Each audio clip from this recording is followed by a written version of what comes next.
नमस्कार प्यारे बच्चों, आज हम पढ़ेंगे प्लेटी का क्लासिफिकेशन। और पिछली वाली क्लास पे हमने जो पढ़ा था वो प्लेटी के जनरल फीचर्स देखे थे और आज इसका क्लासिफिकेशन देखेंगे।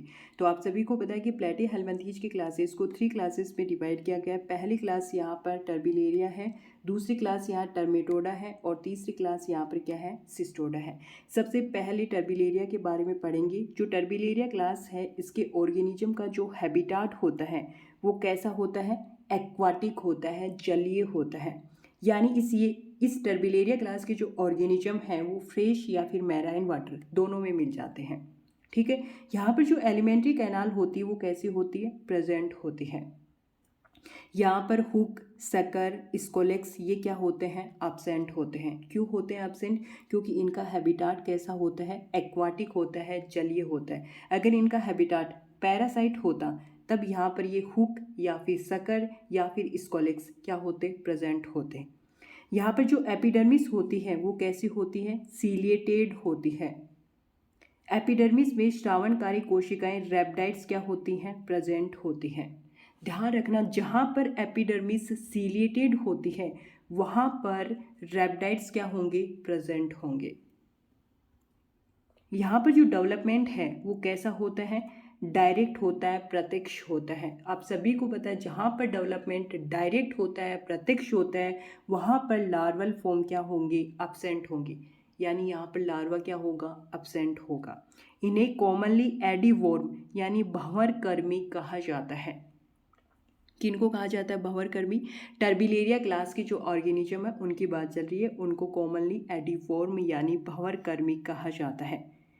ठीक है, टर्बिलेरिया क्लास के ऑर्गेनिज्म में पुनरुद्भवन की अपार अक्षमता पाई जाती है, यानी ग्रेट रीजनरेशन पावर क्या होती है, प्रेजेंट होती है। एग्जाम्पल इसके देखिए, डुगेशिया। अब आप ये कहोगे ये क्या होता है भाई, डुगेशिया का नाम नहीं सुना हुआ, लेकिन जैसे ही प्लेनेरिया बोला जाएगा अरे हाँ हाँ सुना हुआ है, तो प्लेनेरिया को क्या कहा जाता है, डुगेशिया कहा जाता है। और आप सभी को पता है कि प्लेनेरिया में रीजनरेशन की कैपेसिटी बहुत स्ट्रॉन्ग होती है। और दूसरा जो एग्जाम्पल है वो है माइक्रोस्टोमम। ठीक है, 2 एग्जाम्पल देख लिए टर्बिलेरिया क्लास के।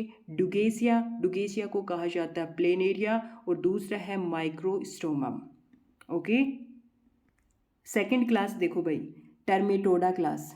टर्मेटोडा क्लास का जो हैबिटाट होता है वो कैसा होता है, पैरासाइट होता है। आप सभी ये बताओ, ये पैरासाइट है तो यहाँ पर स्कोलेक्स या फिर सकर या फिर हुक क्या होंगे, प्रेजेंट होंगे। अगर एक्वाटिक होते तो प्रेजेंट होते क्या, नहीं नहीं, फिर क्या होते, एब्सेंट होते। टर्मेटोडा क्लास के ऑर्गेनिज्म को कॉमनली कॉल्ड फ्लूक यानी पूर्णकृमि कहा जाता है। यहाँ पर देह खंड क्या होंगे, एब्सेंट होंगे। प्रोग्लॉटिड्स क्या होंगे, एब्सेंट होंगे। ठीक है, यहाँ पर एलिमेंट्री कैनाल क्या होगी, प्रेजेंट होगी। आगे देखो, यहाँ पर जो एपिडर्मिस है वो क्या होगी, नॉन सिलिएटेड होगी। और आप सभी को मैंने अभी अभी बताया, अगर एपिडर्मिस नॉन सिलिएटेड होती है तो वहाँ पर रेप्टाइड्स क्या होंगे, एब्सेंट होंगे। डेवलपमेंट यहाँ पर कैसा होता है, इनडायरेक्ट होता है। इनडायरेक्ट होता है तो यहाँ पर मैनी लार्वल स्टेजेज क्या होंगी, प्रेजेंट होंगी। बहुत सारी लार्वल स्टेजेज क्या होंगी, प्रेजेंट होंगी। अब एग्जाम्पल देखिए, फैसियोला हेप्टिका। आप सभी को पता है कि जो फैसियोला हेप्टिका होता है इनको लीवर फ्लूक या फिर यकृत कर्मी भी कहा जाता है। फैसियोला हेप्टिका का जो जीवन चक्र है 2 परपोषियों में क्या होता है, पूरा होता है। यानी इसकी जो life cycle completed in 2 host. ठीक है, यहाँ पर जो प्राइमरी होस्ट होता है वो क्या होता है, सीप होता है। और सेकेंडरी होस्ट यहाँ पर गार्डन स्नेल यानी घोंगा होता है। किसके बारे में पढ़ रहे हैं, फैसियोला हेप्टिका के बारे में पढ़ रहे हैं। फैसियोला हेप्टिका की लाइफ साइकिल होती है वो 2 होस्ट में कंप्लीट होती है। पहला होस्ट क्या होता है, सीप होता है। दूसरा होस्ट क्या होता है, घोंगा होता है। ठीक है, और ये क्लास कौन सी है, टर्मेटोडा क्लास है। आगे देखो, ये लो डायग्राम है किसका, फैसियोला हेप्टिका का। ऊपर की तरफ आपको माउथ नज़र आ रहे हैं, ये सकर नज़र आ रहे हैं जो कि क्या करते हैं, होस्ट से चिपकने में मदद करते हैं। ये क्या है, हेड है। ये जेनिटल ओपनिंग है।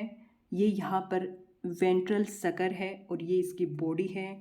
और ये अक्रीटरी पोर है। क्या है, एक्सक्रीटरी पोर है। तो ये किसका डायग्राम है, फेसियोला हेप्टिका का है।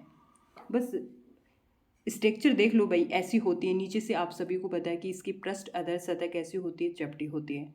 और चपटी होती है इसीलिए प्लेटीहेल्मिन्थीज को क्या कहा जाता है, फ्लैटवर्म कहा जाता है। भाई नीचे से ऐसे प्लेट की तरह चपटी होती है, इसी वजह से इसका नाम भी क्या पड़ा, इस फाइलम का प्लेटीहेल्मिन्थीज पड़ा। ठीक है, आगे देखो,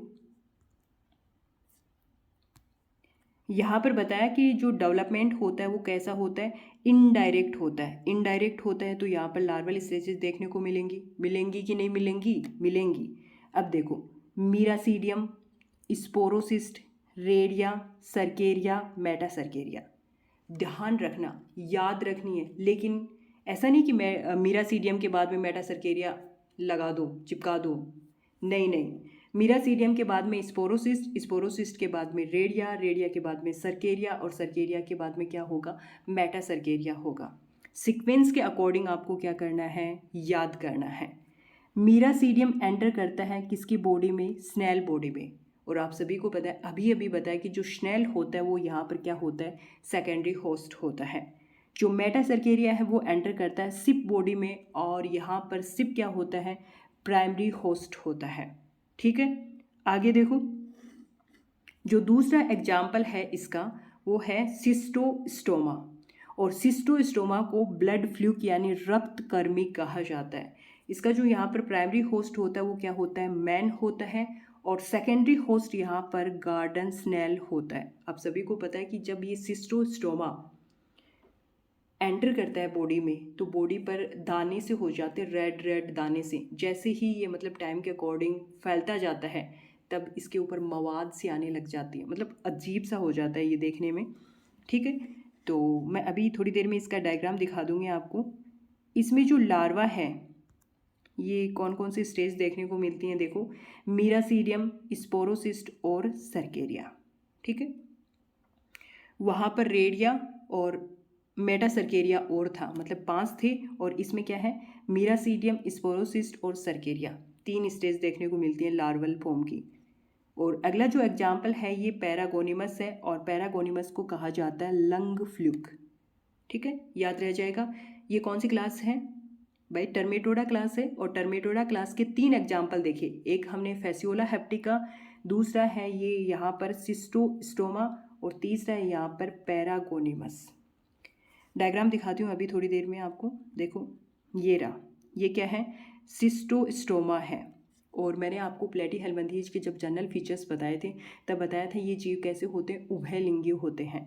तो देखो यहाँ पर ये मेल नज़र आ रहा है आपको, और इसी में आपको ये फीमेल नज़र आ रहा है। तो मेल और फीमेल एक ही बॉडी में होते हैं, इसका मतलब ये जीव कैसे होते हैं, हर्मोफ्रोडाइट होते हैं, उभयलिंगी होते हैं।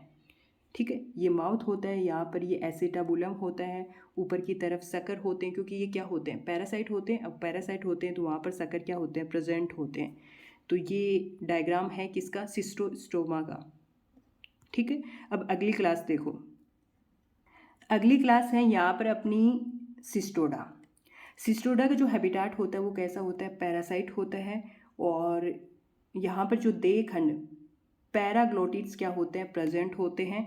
और ये जो देह खंड है वो करीबन 800 से 1000 यहाँ पर देखने को मिलते हैं। आगे देखो, ये डायग्राम मैंने बता ही दिया आपको। अब यहाँ पर देखो,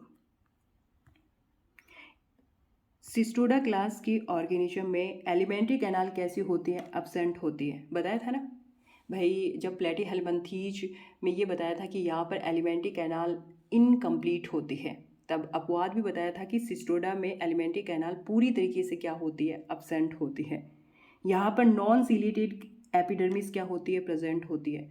ध्यान दिया हो तो अभी बताया कि जहाँ पर नॉन सिलिएटेड एपिडर्मिस होती है वहाँ पर रैबिडाइट्स भी क्या होते हैं, एब्सेंट होते हैं। तो यहाँ पर भी रैबिडाइट्स क्या होते हैं, एब्सेंट होते हैं। स्कोलेक्स या फिर हुक या फिर सकर ये क्या होते हैं, प्रेजेंट होते हैं। क्यों होते हैं प्रेजेंट, क्योंकि ये एनिमल्स या फिर ऑर्गेनिज्म क्या होते हैं, पैरासाइट होते हैं। यहाँ पर जो डेवलपमेंट है वो कैसा होता है, इनडायरेक्ट होता है, अप्रत्यक्ष होता है। अब अप्रत्यक्ष होता है तो यहाँ पर लार्वल स्टेजेस देखने को मिलेंगी कि नहीं मिलेंगी, मिलेंगी। एग्जाम्पल देखिए इसके क्लास के, कौन सी क्लास पढ़ रहे हैं भैया, सिस्टोडा क्लास पढ़ रहे हैं। तो इसका पहला एग्जाम्पल देखिए, टीनिया सोलियम। टीनिया सोलियम को पोर्क टैप वॉर्म भी कहा जाता है। पोर्क का मतलब कि जो मतलब मनुष्य सूअर का मांस खाते हैं ना, वो भी आधा कच्चा पका मांस खाते हैं, तो उनको होता है टीनिया सोलियम। टीनिया सोलियम को पोर्क टैप वॉर्म भी कहा जाता है, सूअर फीता कर्मी भी कहा जाता है। यहाँ पर जो प्राइमरी होस्ट होता है वो ह्यूमन होता है और सेकेंडरी होस्ट क्या होता है, पिग होता है। टीनिया सोलियम में जो लार्वल स्टेज होती हैं वो कौन कौन सी होती हैं, देखो यहाँ पर हेक्साकैंथ, ओंकोस्फेयर और सिस्टीसर्किस, ये 3 फेजेस देखने को मिलती हैं किसमें, टीनिया सोलियम में। दूसरा यहाँ पर टीनिया सेजिनेटा, इसको बीफ टैपवॉर्म भी कहा जाता है। बीफ यानी गाय और भैंसे का जो मांस होता है ना, उसी को बीफ बोला जाता है। तो यहाँ पर जो प्राइमरी होस्ट होता है वो क्या होता है, ह्यूमन होता है, और यहाँ पर जो सेकेंडरी होस्ट होता है वो क्या होता है, काऊ होता है। टीनिया सोलियम में प्राइमरी होस्ट तो ह्यूमन होता है, लेकिन सेकेंडरी होस्ट क्या होता है, पिग होता है। तो ये था यहाँ पर टीनिया सेजिनेटा। 2 बता दिए इसके एग्जाम्पल किसके, सिस्टोडा क्लास के। इंपॉर्टेंट है, सभी क्लासेस इंपॉर्टेंट है इसकी। डायग्राम देखो अब आगे, ये क्या दिखाई दे रहा है आपको, ये है टीनिया सोलियम। क्या है, टीनिया सोलियम। और आपको देखो ये ऐसे डब्बे से दिख रहे हैं ना, इन्हीं को देह खंड बोला जाता है, ठीक है। प्रोग्लोटिड्स इन्हीं को बोला जाता है। तो ये इमेच्योर हैं और ये यहाँ पर मेच्योर हैं, ठीक है। ऊपर की तरफ स्कोलेक्स आपको नज़र आ रहा है, और ये क्या है, नेक है। तो देखो फीते जैसा है ना ये, तो ये टीनिया सोलियम है। और टीनिया सोलियम को क्या कहा जाता है, अरे क्या कहा जाता है, अभी बताया ना, पोर्क टैपवॉर्म भी कहा जाता है, सूअर फीता कर्मी भी कहा जाता है। ये जो डायग्राम है ये टीनिया सेजिनेटा का है, और देखो इसमें भी आपको देह खंड ऐसे दिखाई दे रहे हैं ना। मैंने आपको एक बात बताई थी जब जनरल फीचर्स पढ़ रहे थे कि यहाँ पर प्रोग्लोटिस क्या होते हैं, अब्सेंट होते हैं, देह खंड क्या होते हैं, अब्सेंट होते हैं। लेकिन सिस्टोडा क्लास ऐसी है जहाँ पर देह खंड क्या होते हैं, प्रेजेंट होते हैं, ठीक है। तो तीनों क्लास बहुत अच्छे से क्लियर कर दी, विथ एग्जाम्पल, विथ डायग्राम। मुझे लगता है कि इससे बेस्ट और क्या हो सकता है, ठीक है। और मैं ये मान के चल रही हूँ कि सारे पॉइंट्स आपके क्या हो रहे हैं, क्लियर हो रहे हैं। तो इस वीडियो लेक्चर में इतना ही, फिर मिलेंगे एक नए वीडियो लेक्चर के साथ में। तब तक के लिए जय हिंद, जय भारत।